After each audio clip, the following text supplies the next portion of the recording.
Ahí vamos. Pero ¿cómo están ustedes? ¿Qué tal esos últimos días, semanas, tal vez esos últimos 18, 19 meses? ¿Cómo hemos estado? Tiempos con mucha turbulencia, tiempos con problemas, con sufrimientos, con tristeza. Vemos las noticias de hoy y decimos, pues ahí vamos más o menos bien, y de repente salen las noticias diciendo que debemos esperar otra crisis en octubre. Es como, ¡ay! Y llegamos aquí, vamos a hablar de Pablo en un barco y en una tormenta. ¿Qué tiene que ver? Bueno, tenemos que pensar un poco en la historia de los hechos. Y los hechos empiezan así, dice en capítulo 1, versículo 1. Estimado Teófilo, en mi primer libro me referí a todo lo que Jesús comenzó a hacer y enseñar hasta el día en que fue llevado al cielo. Dice que el Evangelio de Lucas, escrito por Lucas, habla de lo que Jesús empezó a hacer. Y la implicación aquí es, ahora en el libro de los Hechos, tenemos el libro de lo que Jesús continuó haciendo por medio de su Espíritu en la vida de la iglesia, sobre todo la iglesia dirigida por sus apóstoles. Está diciendo Jesús en Lucas tuvo su misión terrenal, que ascendió, y en los Hechos sigue con su misión terrenal. Y nosotros, 2000 años después, estamos participando en esa misma misión. Es la misma historia. Las cosas han cambiado un poquito, de cómo ir de Jerusalén o Cesarea hasta Roma ha cambiado radicalmente. Los problemas que enfrentamos han cambiado mucho, pero nuestra naturaleza humana y la condición de este mundo no ha cambiado tanto. Y la pregunta es que todos tenemos que tener, viendo ese pasaje, es ¿qué significa seguir a Jesús en su misión en este mundo? Y con eso vamos a dar lectura a la palabra. Tenemos un capítulo y medio y por eso vamos a estar saltando unos versículos aquí y allá. Creo que vamos a poder seguir todo más o menos bien acá. Si no, perdóname por favor, es culpa mía. Pero esa es la palabra de Dios y es lo que la palabra nos dice.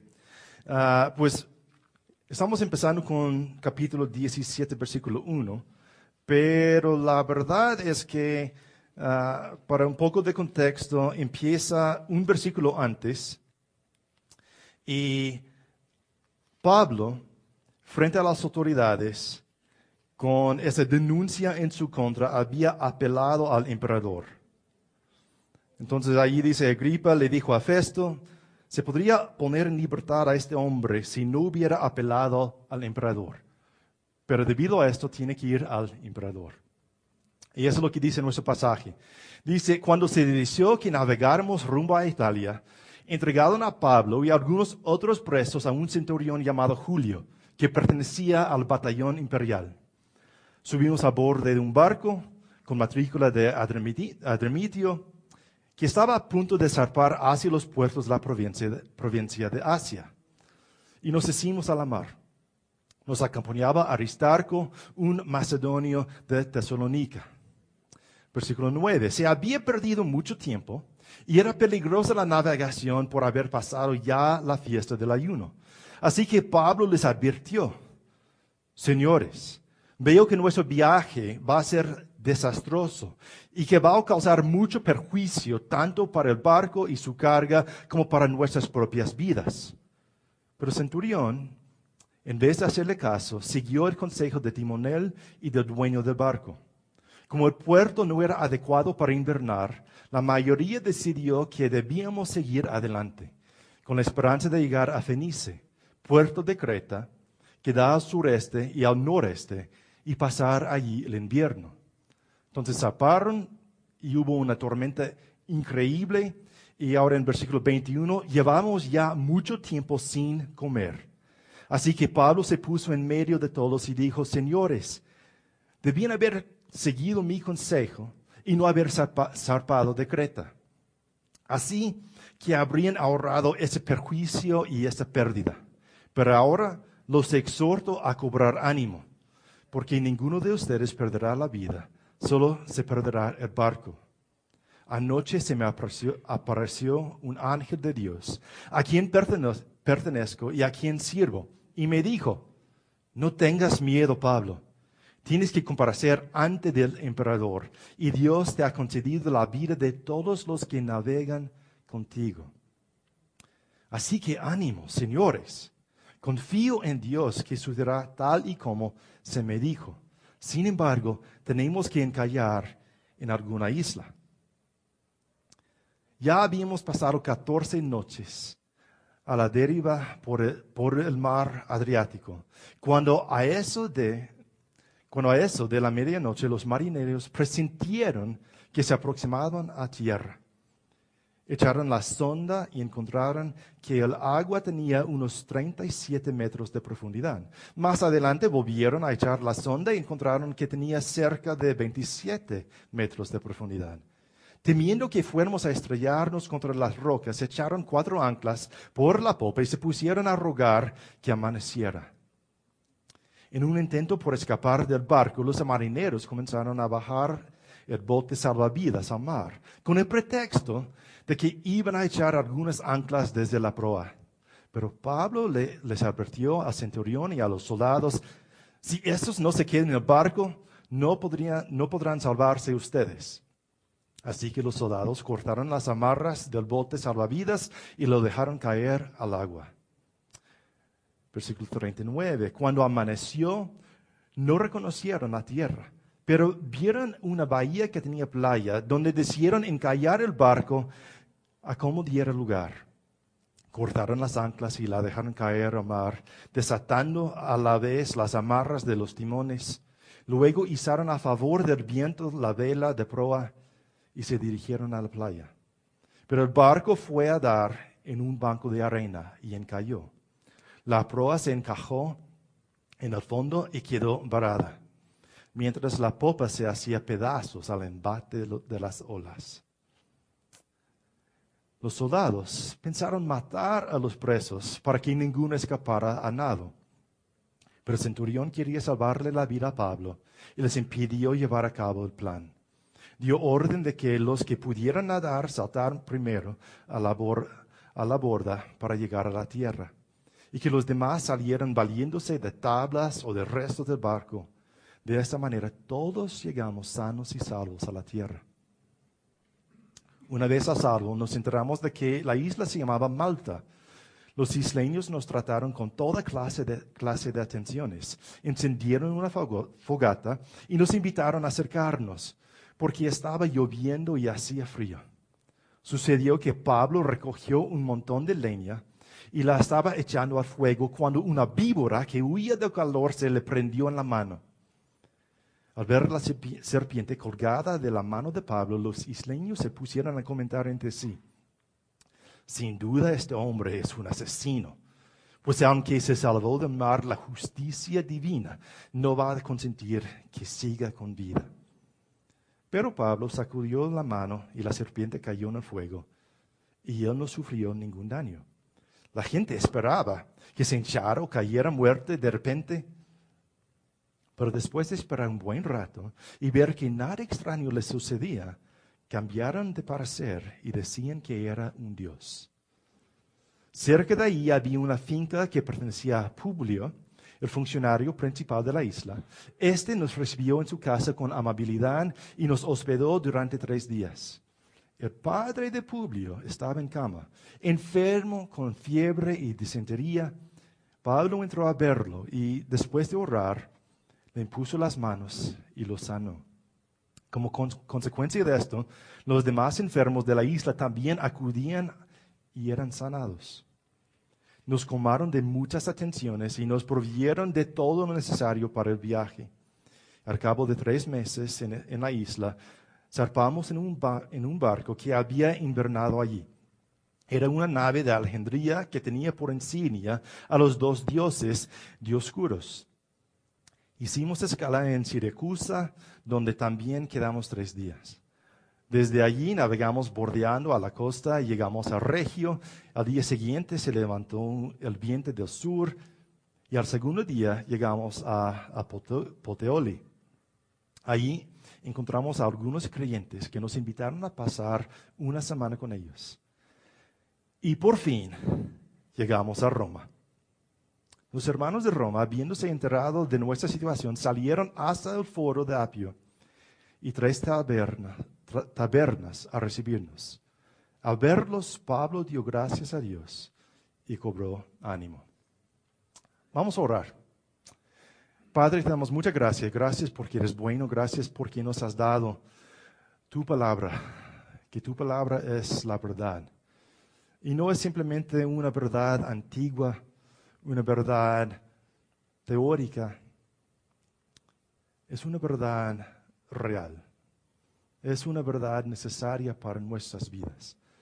Y pedimos que por medio de tu Espíritu que nos enseñes y que nos guíes en tus sendas de justicia, que nos sigas conformando a la imagen de tu Hijo. Y oramos en su nombre. Amén.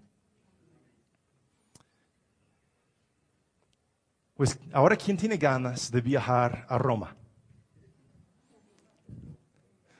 Pues podemos estar pensando en ver el Vaticano, el Coliseo, ir a la Capilla Sixtina, ir a los museos y ver las obras de Miguel Ángel, de Leonardo, Donatello, Rafael, de todas las tortugas ninja.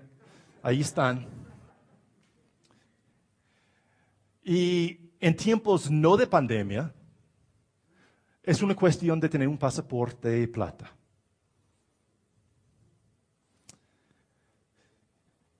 En más o menos el año 60 después de Cristo, era algo bastante diferente. El Coliseo ya no estuvo, ni la Capilla Sixtina, ni básicamente nada de lo que nosotros entendemos. Según los escritores de ese tiempo, era una ciudad sobrepoblado, ruidoso, de mal odor, de mal oliente, llena de personas de todas partes del mundo que estaban allí bajo el Imperio Romano. Para su entrenamiento, pues ellos tuvieron allí las carreras de carros, un estadio allí, mucho más grande que cualquier estadio de fútbol aquí en el país. Dicen que hasta 300,000 personas cabían. Hubo esas peleas entre gladiadores. Tuvieron un emperador, Nerón, que unos años después iba a llegar a ser el enemigo de los cristianos.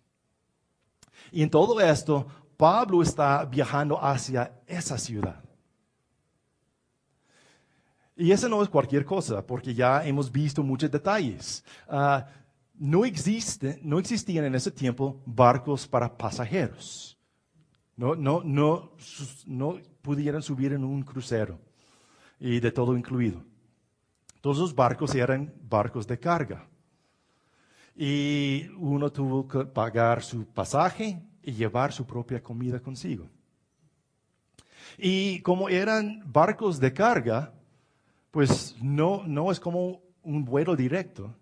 Hay que hacer escala aquí y allá y allá y allá porque tenemos que vender y tenemos que recibir otras cosas que vamos a vender en otro lado.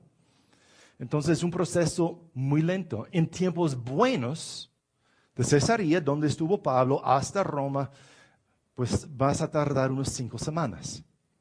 Esos son tiempos buenos. Pero hay peligros. 5 años antes de esto, más o menos, Pablo estaba escribiendo a los Corintios. Y en esa carta, según Corintios, menciona que él ya había sido naufragado 3 veces en su vida. Ahora, al escuchar esto, no entiendo cómo ellos lo dejaron subir a ese barco también. Pero él había sido un náufrago 3 veces y ahora una 4ª vez en nuestro pasaje. Hay tormentas, hay corrientes, hay días sin viento y tienes que nada más sentarse aquí y esperar. Muchos peligros en esos viajes. Pero eso es lo que Pablo estaba haciendo. Y no sé si tenemos este este clip, más o menos, porque muchas veces por lo menos mi mente no entiendo muy bien la geografía, puede ser por mi formación norteamericana. Pero estamos hablando del mar Mediterráneo, empezando del lado oriente y llegando hasta Roma. ¿Sí está ahí? Entonces vamos a ver la ruta de Pablo, empezando allí, cruzando por lo que hoy es Turquía, bajando por Creta. Ahora la tormenta los llevó por todo esto. Esta pequeñita es Malta y después por fin llegando a Roma. Ese fue su viaje. Viaje largo, viaje peligroso y un viaje que nosotros decimos, pues bueno, pues Pablo ha tenido muchos viajes en el libro de los Hechos. En estos últimos meses ustedes han escuchado de todos esos viajes y nunca han escuchado tanto detalle como en este pasaje. Que salimos de un lugar y la próxima oración en las Escrituras es que llegamos al otro lado. Y así, y así, y así. Y ahora Lucas está tomando páginas y muchos minutos para leer en voz alta, sobre todo para un pobre gringo. ¿Y por qué está haciendo esto? ¿Qué es la enseñanza que está ahí? ¿Qué es lo que Dios quiere que nosotros veamos? Nos está empezando a enseñar algo de Pablo siguiendo a Jesús en su misión. Pablo participando en la misión de Jesús. Tiene unas implicaciones. Cosas que vemos en ese pasaje y cosas que son verdaderas también para nuestras vidas. De cómo es Dios, de cómo es la misión, cómo es de seguir a Jesús, de cómo es este proceso que empezó en versículo 8 de capítulo 1, Jesús diciendo que van a ser mis testigos en Jerusalén y en toda Judea y Samaria y hasta los confines de la tierra. Y ahora tenemos a Pablo en ese viaje yendo por lo menos para la mente israelita, a los confines de la tierra. Y viendo esta expansión del mundo y ahora 2000 años después estamos aquí en Medellín de Colombia y en los verdaderos confines de la tierra cuando estamos viendo el globo. Y Lucas, el Señor, yo creo, quiere que nosotros entendamos algo acerca de este peregrinaje de la vida cristiana, de qué significa seguirle a Jesús. Y para ver esto vamos a profundizar en unos detalles de ese capítulo. ¿Qué pasa? Pues ellos subieron a un barco, fueron un ratito, bajaron, subieron otro barco, fueron otra vez, separaron, haciendo escala por toda Asia Menor y allí por Chipre y después Creta. Y llegando allí a Creta, ahora encontraron el barco perfecto. Porque lo que ellos querían tener fue algo viaje directo a Roma. Y de Alejandría en Egipto hubo barcos enormes. Cabían hasta 600 personas. Más la carga. Y ellos llevaron trigo de Egipto a Roma. Ellos subieron en uno de esos barcos. Parte del pasaje que brincamos habla de la carga de trigo que ellos tenían. Y vamos a estar bien. Pero de repente Pablo dice, ¿sabe qué? Ha tardado mucho, ha pasado el ayuno, y eso significa que ya estamos en fechas después del día de expiación, unos días más importantes en el calendario judío. El día de expiación, la fecha cambia, como nosotros vemos que la fecha de la Pascua cambia. ¿Ok? Así que normalmente está en octubre o noviembre. Y todos sabían que ya después de mediados de octubre fue muy peligroso viajar de mar en el Mediterráneo. Que ya ellos están entrando en su otoño e invierno y va a ser un caos. Y Pablo les advierte, hombres, no debemos hacer esto. Y el centurión, el soldado a cargo de él, un soldado con bastante experiencia, con bastante responsabilidad y autoridad, escuchó a Pablo y escuchó a los marineros y al dueño que tuvo la inversión en el barco, que todos dicen, el tiempo es plata, entonces vámonos. Y se fueron. Y bajó, hay unas montañas en Creta de como 2.500 metros de altura. Y bajó ese aire frío desde allí en las aguas del mar, empezó tipo huracán. Algo que esos queridos en Luisiana experimentaron la semana pasada. Que una tormenta tan fuerte y los marineros se encontraron más allá de sus capacidades. Ellos expertos en el mar, ellos sabiendo todas las cosas y ellos viendo cómo podemos nosotros, con nuestra inteligencia, nuestras estrategias, salvar el barco. Y ellos hicieron todo y no importaba. Y de repente ellos están, no sabemos en dónde estamos, no sabemos lo que va a pasar, pero estamos seguros de que vamos a morir. Y en medio de esto, Pablo se acerca a ellos diciendo, van a estar bien. Si me hubieran escuchado antes, no habrían pasado por todo esto. Sin embargo, ahora que ustedes pueden entender que sí sé de lo que hablo, eso es lo que digo. No van a morir, pero sí vamos a perder el barco. Y eso es lo que sucedió. Llegaron ahí cerca de una isla, los marineros, por su experiencia, aún en la noche y sin poder ver nada, decían, estamos cerca de la tierra, sabemos. Entonces, algunos de ellos dijeron, vamos a bajar el barco salvavidas, con un pretexto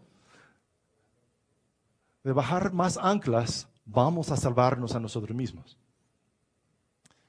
Y Pablo se dio cuenta, advirtió al centurión y ellos cortaron las amarras de ese barco y perdieron el barco salvavidas. Y después, cuando llegaron más cerca, de repente hay un shock del barco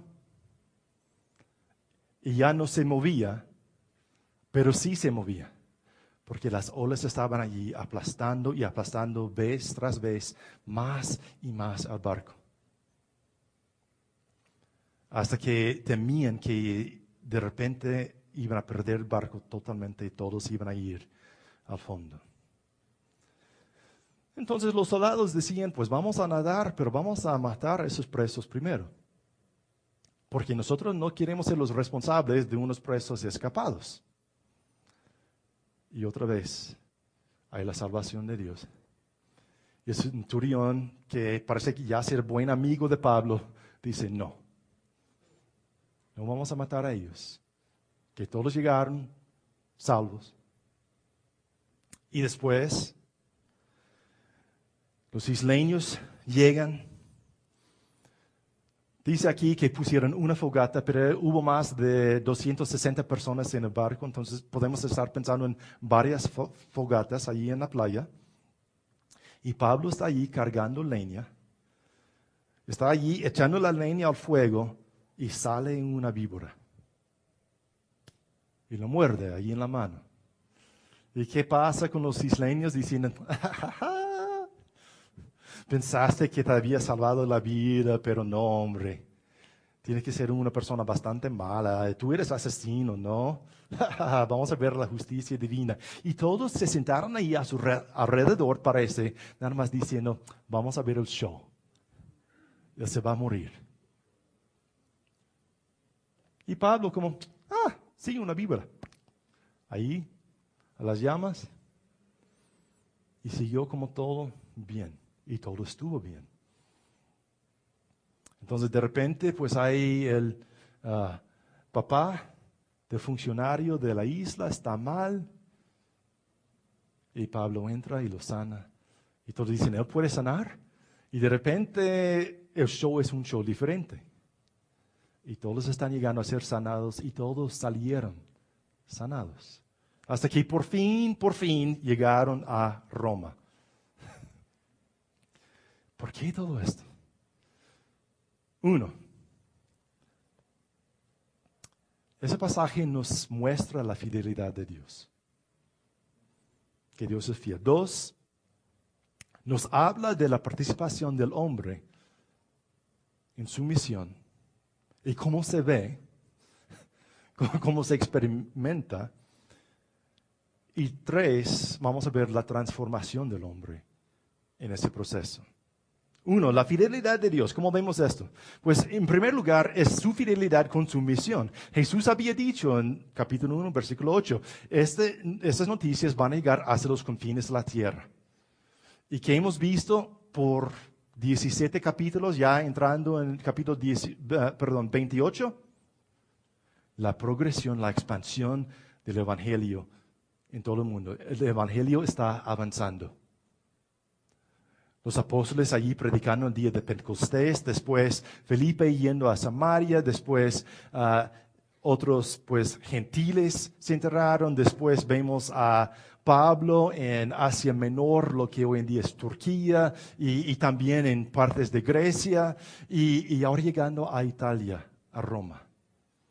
Estamos viendo el avance del Evangelio de Jesucristo. Y que Dios está siendo fiel con sus promesas, está siendo fiel con sus propósitos, está siendo fiel con la misión de su Hijo. Dios está siendo fiel. Entonces, vemos la fidelidad de Dios. El Evangelio va más y más allá. Dos, Él también tenía promesas particulares con Pablo. Empezando el el capítulo 19, Pablo está diciendo, ya sé que parte de mi llamado es yo tengo que visitar a Roma. Y después en capítulo 23, dice, capítulo 23, versículo 11, a la noche siguiente el Señor se apareció a Pablo y le dijo, ánimo, así como has dado testimonio de mí en Jerusalén, es necesario que lo des también en Roma. Entonces Dios había decretado directamente a Pablo, vas a llegar a Roma. Y fue fiel. O de ese mismo episodio, en versículos 23 y 24 del capítulo 27, dice Pablo a los marineros, anoche me apareció un ángel de Dios, a quien pertenezco y a quien sirvo. Y me dijo, no tengas miedo, Pablo. Tienes que comparecer ante el emperador y Dios te ha concedido la vida de todos los que navegan contigo.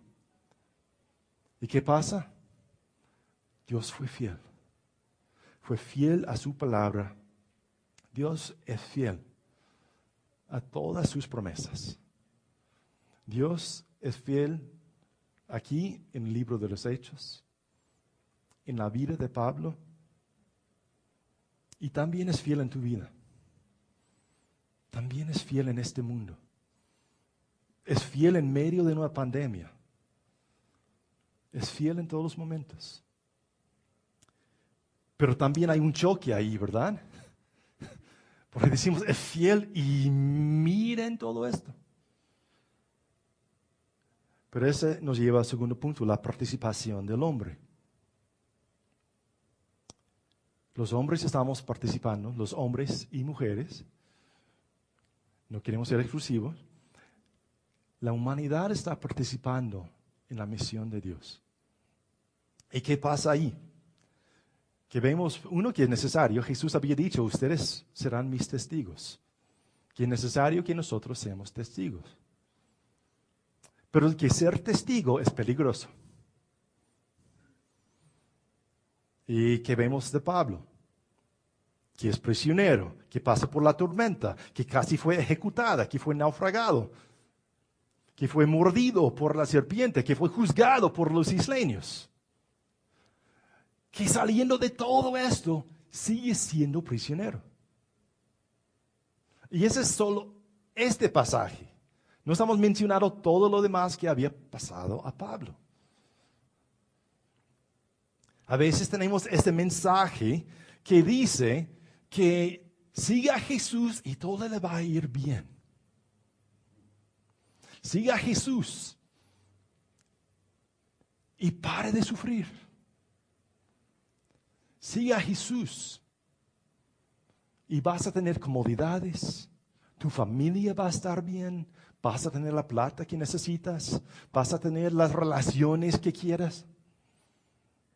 Vas a tener la reputación que quieras. Vas a tener esas cosas buenas que todos anhelamos. Y después regresamos a las Escrituras. Y las Escrituras dicen, seguir a Jesús implica sufrir con Jesús. Que Jesús no dijo, cada día lleva sus comodidades y síganme. Cada día tomen su cruz y síganme. Es decir, que seguir a Jesús tiene esa implicación de sufrimiento. Tiene la implicación de decir, Jesús es número uno. Entonces me voy a enfocar en este punto número uno. Y eso significa que la plata no está allí en el lugar número uno. Mi éxito en el trabajo no está allí en número uno. Lo que los demás piensan de mí no está allí en número uno. Y cuando esas cosas no están en reclaman. Hay algo en mi carne, supongo que en nuestra carne, que siempre está clamando, diciendo, dame atención. Yo quiero más, yo quiero más. Y seguir a Jesús dice que vamos a decir no a esas otras cosas, que pueden ser cosas buenísimas, pero en comparación con Jesús no lo son. Entonces, ahí tenemos que ver que seguir a Jesús en su misión significa que va a haber sufrimiento. Hasta que en el episodio cuando Pablo se convirtió y Dios mandó ese mensaje a Ananías ahí en Damasco diciendo, tienes que ir con Saulo, Pablo y sanarlo. Y Ananías está diciendo, ¿sabe quién es ese hombre? No. ¿Y qué dice Dios a Ananías? Le voy a tener que mostrar cuánto tendrá que sufrir por mi nombre. Y nosotros tal vez no vamos a experimentar el sufrimiento como Pablo, pero sí lo vamos a experimentar. Sí vamos a tener que pasar por esto.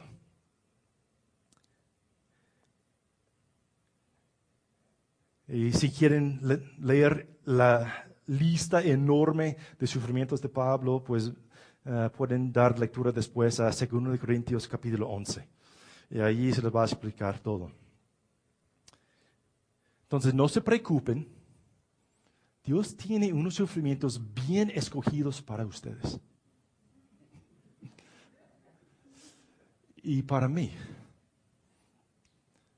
Entonces, no se preocupen. Allí van a encontrar esos sufrimientos. Y se levanta la pregunta, entonces, ¿vale la pena seguir a Jesús? ¿Es razonable entonces seguir a alguien que me va a hacer sufrir? ¿De veras yo quiero esto? Yo no quiero ser como esas personas. Por favor. Por eso tenemos que ver la transformación del hombre o de la mujer. ¿Qué es lo que Dios está haciendo a través de esto? ¿Qué es lo que Dios está haciendo tal vez en tu vida hoy o en nuestras vidas? Hay una transformación impresionante que vemos en Pablo.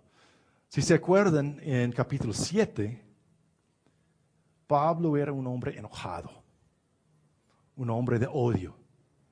Y hasta capítulo 9 sigue siendo así, y como es fanático buscando la violencia. ¿Y cómo vemos a Pablo en ese pasaje, tantos años después? ¿Qué es lo que Dios está haciendo en él? ¿Qué es lo que él puede también estar haciendo en nosotros? Pablo está allí y él puede ver el sufrimiento por lo que es. Algo que es necesario para que Dios pueda cumplir con sus propósitos en nuestras vidas en este mundo. Que el sufrimiento es algo que Dios está utilizando increíblemente para mejorar este mundo. Y aún para mejorar nuestras propias vidas. Parece imposible, parece una contradicción. Y a la vez es lo que Dios está haciendo. Vean la paz que Pablo tiene. Están en medio de todo esto y los marineros no saben qué hacer. Los soldados no saben qué hacer. Hasta el centurión no sabe qué hacer. Y Pablo está allí tranquilo. ¿Cómo es posible? Es posible que por medio de años de sufrimiento el Señor lo había moldeado. Que el Señor le había dado gracia y más gracia para ser más y más conformado a la imagen de Jesús. Y que Él había pasado por todo esto y ahora podía decir, estoy en paz, estoy confiado. Me siento muy lejos de esa postura de Pablo. Que el sufrimiento viene y ahí pues yo de repente estoy llorando y luchando con Dios y tengo mis berrinches. Pero Dios está ahí obrando en Él, puede estar obrando en ustedes también. Que no es algo automático, pero más y más podemos ver que tenemos un Dios soberano y un Dios bueno, que está cuidando cada detalle bajo el sol para nuestro bien y para el bien de su reino. Y podemos ver esto más y más. Y ese puede abrirnos a algo increíble. Porque muchas veces pensamos en las personas enfocadas en la misión. Tal vez algunos de ustedes vieron de Last Dance de Michael Jordan, que está ahí en Netflix. Y vemos a Michael Jordan, uno de los mejores jugadores de básquetbol de todos los tiempos. Y estamos escuchando los testimonios de él. Y es como, este era un hombre imposible, cruel. Que él, tanto en esa misión de ganar el campeonato y ser mejor, trató horriblemente a todos los demás. Horriblemente. O pensamos en un Steve Jobs de Apple, de todas esas invenciones que nos fascinan, que nos encantan, de iPhone, de iPad, de iMac, de eso y el otro. Y era una persona terrible. Y pensamos que, pues para ser una persona enfocada en la misión, yo tengo que ser así, tratar a todos muy mal. O tal vez, bueno, si yo tengo mis ojos en la misión, yo voy a ser como Ned Flanders, el vecino de Homero Simpson. Que básicamente es una persona ciega, que simplemente no puede ver lo que está pasando en la vida, que no tiene compasión para los demás, simplemente diciendo, yo estoy bien, todos estamos bien, Heidi ho.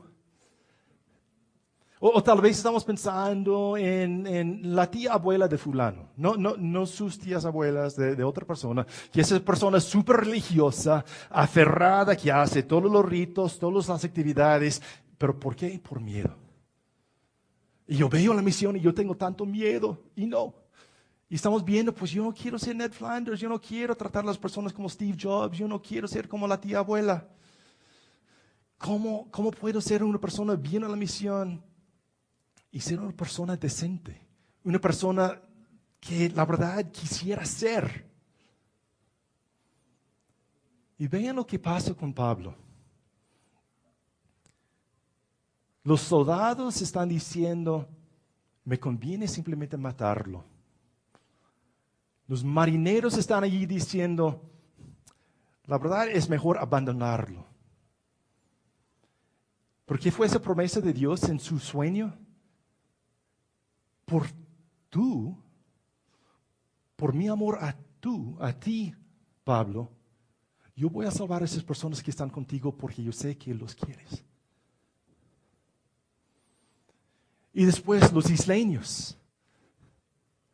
Mira, tiene que ser asesino. Mira, ¿dónde están las palomitas? Vamos a verlo fallecer aquí en la playa. Y lo sana. Que después de ese trato, Pablo lo sana de todas sus enfermedades. Que pasar por ese proceso de sufrimiento ha cambiado radicalmente el corazón de Pablo. Que está allí, yo puedo tener paz y yo puedo amar a las otras personas. Que no es algo que nace de mí, no es que soy buena persona, que es la obra de Cristo en mí. Que Pablo por naturaleza era un hombre violento. Tal vez tú por naturaleza eres una persona violenta.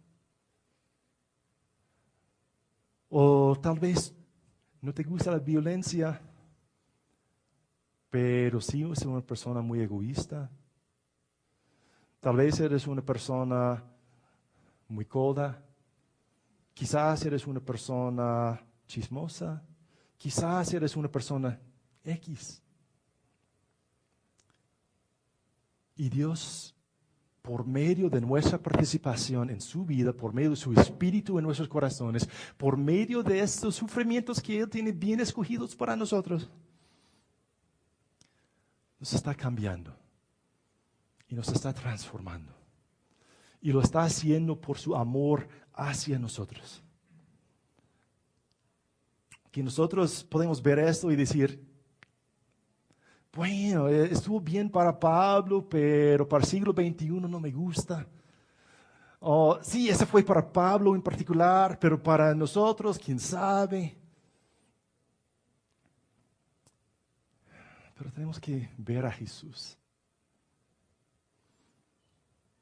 Y allí en Jesús vemos la evidencia de que Dios hace buenas cosas por medio del sufrimiento. Porque tal vez Pablo sufrió mucho más allá de lo que nosotros nos podemos imaginar. Naufragado tantas veces, atacado quién sabe cuántas veces, preso, muchas veces en escasez, desnudo se dice allí en 2 Corintios 11. Y wow, pero en comparación con lo que pasó a Jesús, no le pasó nada a Pablo. Escuchamos al inicio del servicio de Filipenses 2, de cómo Jesús salió de los cielos, de la gloria, de estar allí a la derecha del Padre, allí en la gloria, allí sin ninguna necesidad, sin ningún sufrimiento, sin ningún problema. Y Él vino a esa tierra. Y después Él sufrió la pobreza, sufrió la mala reputación, sufrió los chismes, sufrió los ataques, sufrió de miles formas y después el abandono de sus mejores amigos, los golpes en su cuerpo, una corona de espinas y muerte en una cruz.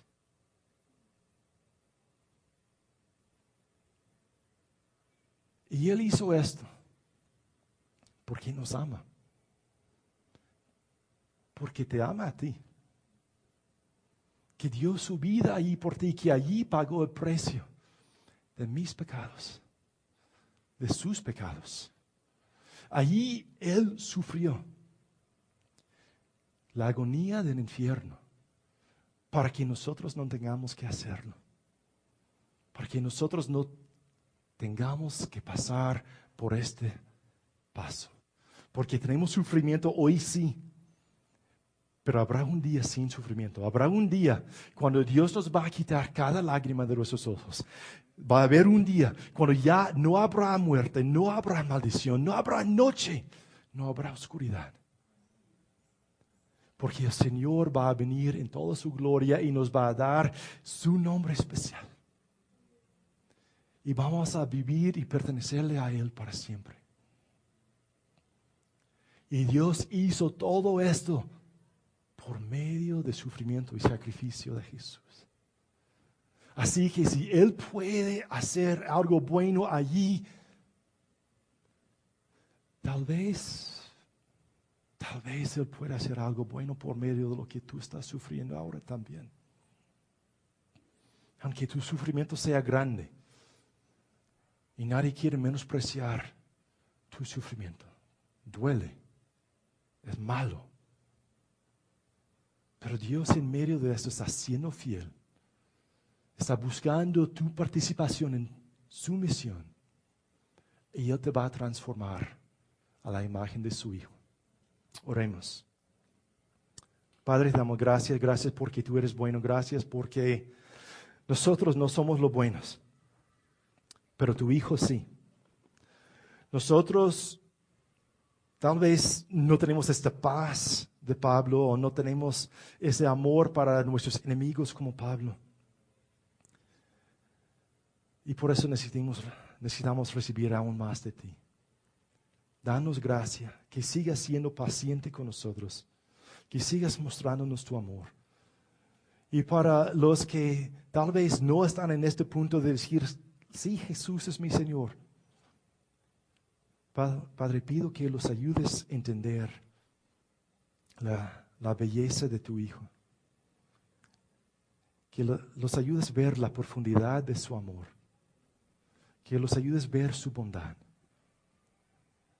Que los ayudes a ver las bendiciones que hay en seguir a Jesús. Ayúdanos a todos. Tu misión continúa. Tu misión de llevar tus buenas nuevas a los confines de la tierra. Danos poder, danos gracia. Oramos en el nombre de nuestro Salvador Jesús. Amén.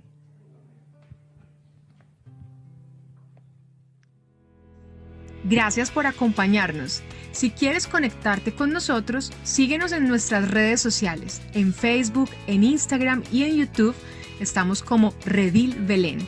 Te esperamos para estar conectados.